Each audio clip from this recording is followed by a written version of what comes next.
Let's talk about getting into Y Combinator. I mean, Y Combinator can actually open you up to a lot of opportunities, not only in your industry, but also when it comes to funding, when it comes to networking, when it comes to a lot of things. Okay, so into this conversation, I want to really talk to you about how to get into that very wonderful institution. So here is the methodology I want you to pay attention to. If you want to apply successfully to Y Combinator, first they will ask you about the company. They'll ask you to describe your company. Please be very careful here. Be very, I want you to articulate your story to actually have good storytelling. Because when they ask you to describe your company, they don't want you to really talk about your products or services. They want you to really bring the kind of vision you have, and why it is important for your specific industry. Even better, why it is important for society as a whole. Okay, so they'll ask you to describe what your company does in 50 characters or less. So here, the most important thing is to be concise, to be precise. So you want to really use a good storytelling to convey what your company does. Y Combinator will also ask you what your company is going to make. They'll ask you to please describe your product and what it does and or what it will do. It's one of those things where you have to be again careful in the sense that when they ask you what your company is going to make, it's not about the product that you already have. It can also be about the prototype. It can also be the kind of vision you have for the future, because things change all the time. So make sure that you are able to, in your description, you are able to leave some space for pivoting. If you have to pivot at some point in the future, you are able to do so without actually making your statement be untruthful, be a lie, if you will. When they ask you to please describe your product and what it does or will do, make sure you are able to tie what your product is doing to the pain point of your target audience. The storytelling has to revolve around the pain points of your target audience, not about your company. They'll also ask you, where do you live now and where would the company be based after a Y Combinator? So you have to put where you are based right now and where you intend to actually be located. That's actually in the future. So that's the first thing, the company. Next, Y Combinator will ask you about the founders. They'll ask you to put some bio about the founders, and they'll also ask you how long have the founders known one another and how did you meet in the first place, and how have any of the founders not met in person. Here, YC wants to make sure they understand the internal chemistry within your founder team. And that's really important for them. If you want to get into a YC, after the company, after the founders, they'll also ask you to really talk a little bit about the progress in your product. That's really important. So they'll ask you a question like, how far along are you? So here they want to have a clear idea about the itinerary you are on, and what do you actually envision happening 3 months from now, 3 years from now, or even 10 years from now. Okay, so if they ask you how far along are you, make sure that you are tying your answer to your overall business plan, because there cannot be a disconnect between how far you are along your path and your business plan, or even your pitch, if you will. Okay, and don't worry, the answer you put now, you can actually update it later on. It's not a problem. Okay, they'll also ask you, Y Combinator will also ask you, how long have each of you been working on this? How much of that has been full time?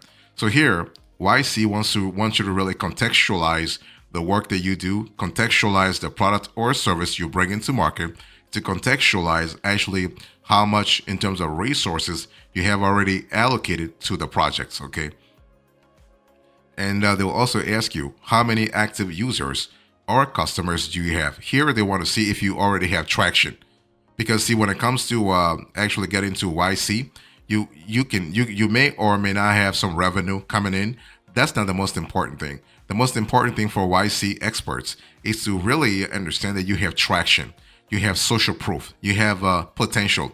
That's important, and you have a market size that actually is scalable.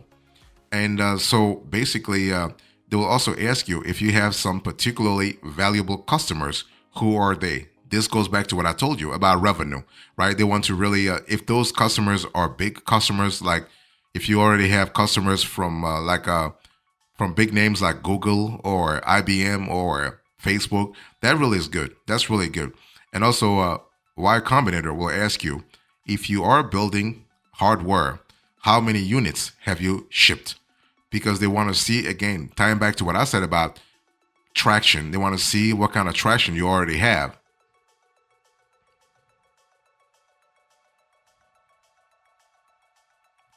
So in terms of progress, YC will also ask you if you have revenue. Now, don't worry if you have no revenue at this moment. This is not a problem. The most important thing for a YC is to have a vision.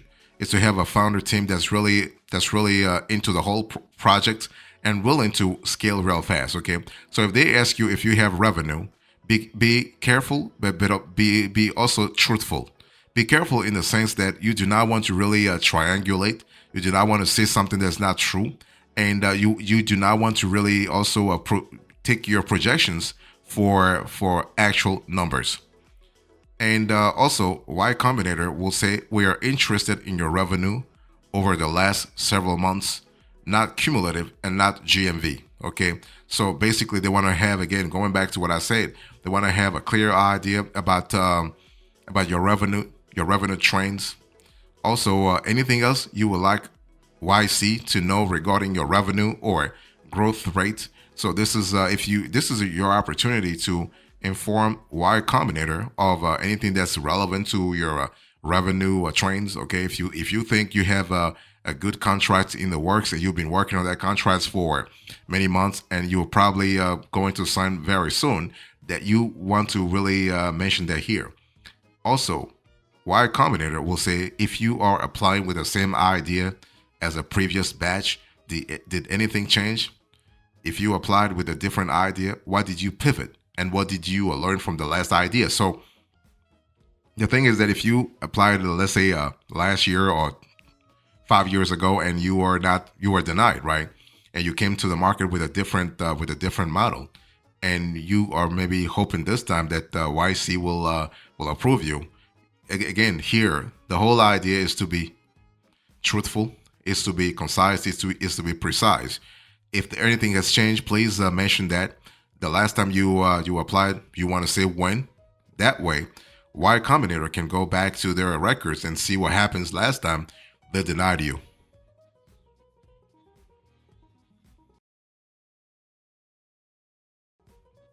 So let's talk about the idea itself. So if you get into Y Combinator, it's all about storytelling. It's all about connecting your product or service to the needs of the user base. Okay. So when I speak about idea, what does that mean? Basically, they'll ask you questions like, why did you pick this idea to work on? Okay. Do you have the main expertise in this area? How do you know people need what you are making? In other words, they want to make sure that you understand your markets in and out, that you understand the product or service you are working on. Okay. So you want to understand, you want to really, this is your chance to put forward your competitive edge. If they ask you, why did you pick this idea to work on? This is a great opportunity to explain, hey, listen, I've had the same problem myself, and I just came up with a solution. Or I know people around me who, have this pain points in the past. Y Combinator will ask you who are your competitors and who might become competitors in the future.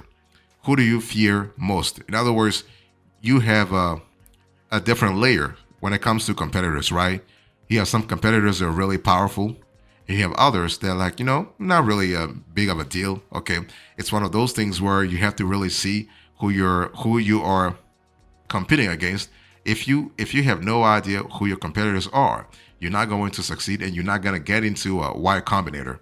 They're not going to accept you. They will deny your application. Okay, that's important to remember. So also, they will ask you, how do you or will you make money? How much could you make? So these two questions are important. First of all, let's talk about how do you make money, or how will you make money? How do you make money? This is applicable if you're already making money, and how will you make money is applicable if you're not making money now, but you hope to make money pretty soon. So this actually talks about your revenue model, your revenue generation models, your profit generation models. Okay, are they consistent? Are they scalable? Are they tied to a geography? Are they tied to a demographic? Are they tied to a psychographic? Are they tied to? So this is important. So when you think about your revenue model, you have to see the most important elements that actually sustain that model. Okay. Now, how much could you make? Here we are speaking about your revenue potential. We're speaking about your numbers. We're speaking about those numbers not only in terms of geography, but also in terms of scalability. In other words, you're making probably 1 million or 10. Let's say you're making, for example, $10 million now. Can you make 10x that amount 5 years from now? Can you 15x like 5 years from now that amount? So you have to really have a clear idea about your revenue potential, not only in the short run but also in the long run. So if getting into Y Combinator is actually your concern, your number one concern, or your primary goal this year, I want you to really think about equity. So YC will ask you about equity, very important. And they care a lot about equity. I mean, at Y Combinator, they care a lot about equity. So they will ask you a couple of things. They'll ask you, please describe the breakdown of the equity ownership in percentages among the founders, employees, and any other stockholders. And if there are multiple founders, be sure to give the equity ownership of each founder. Here, you are speaking about granularity. Y Combinator experts want your info to be as granular as possible. Why? Because equity is the source of many conflicts later on. So if your company happens to be successful in the future, equity, if not clear from the get-go, could be a source of frustration, could be a source of conflicts like this could lead to even lawsuits, okay, or even employee low morale. So it's important from the get-go to clarify those equity percentages, let's say really clearly from the get-go, okay? So you have to be granular, you have to be exact, you have to be specific. If the founders have 100% of the equity, say so. If the founders actually have 80% or 60% or 70%, and they share in part of the equity with employees, say so. Sometimes you might have other stockholders. They're not participating in the day-to-day operation of the business. I mean, you might have, for instance, some angel investors. You might have some VC firms. You might have other investors. It's very important to document everything so that you can avoid problems down the road, okay? And also, the YC wants you to really give the equity ownership of each founder, no matter how many founders you have. I don't care if you have 10 founders or 20 founders. Be granular. You want to show the equity percentage of every single founder. That's important for YC. They want to be sure that everything is covered right off the bat.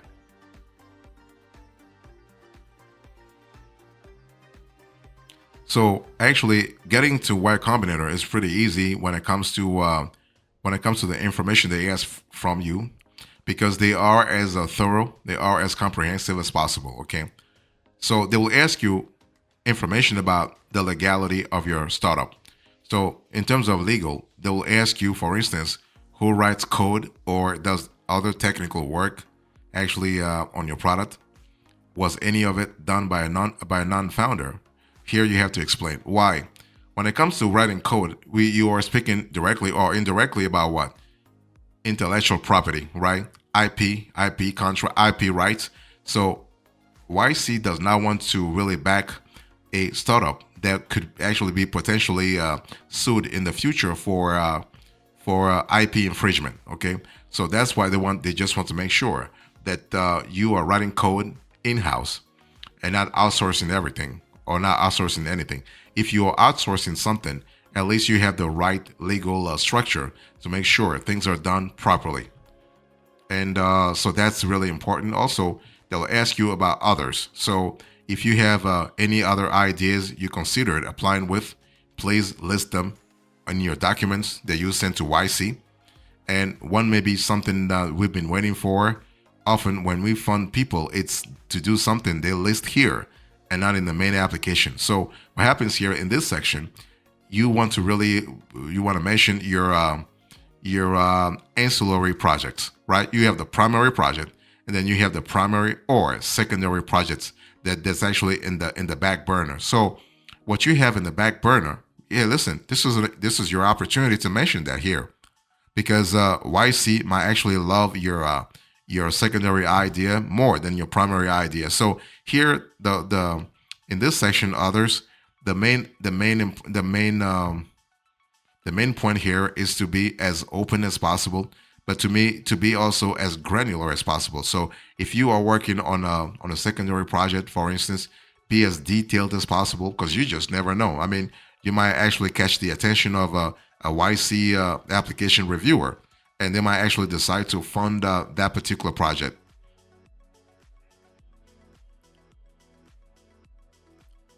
The last part, when it comes to getting to a Y Combinator, they'll ask you about other stuff that you want to share with them. They're very curious. So that session, the last session is called Curious.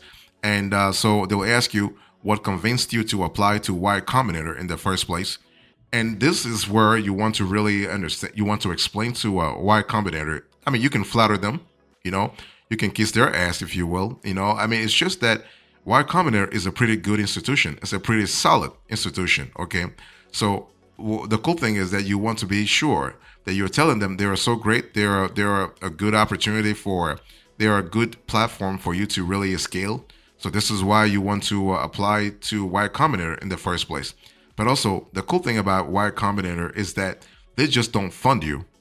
They also help you in terms of structuring your business model, in terms of getting funding for your business. Later on, if you need business funding, if you need business credit, Y Combinator can really help you big time. Okay, and if they will also ask you if someone encouraged you to apply in the first place.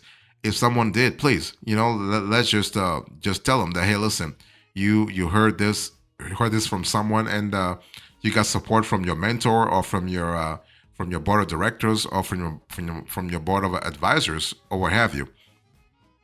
It will also ask you, how did you hear about Y Combinator? Okay, so basically, this is, again, it's kind of impossible for anybody not to hear about, not to have heard about Y Combinator in the startup world. But hey, listen, if that's you, just tell them when you actually heard about their organization the first time, and please be truthful, because this part, the curious part, is important for YC, because they just want to really have their own internal analysis to know what works and what doesn't work. So that's really fantastic.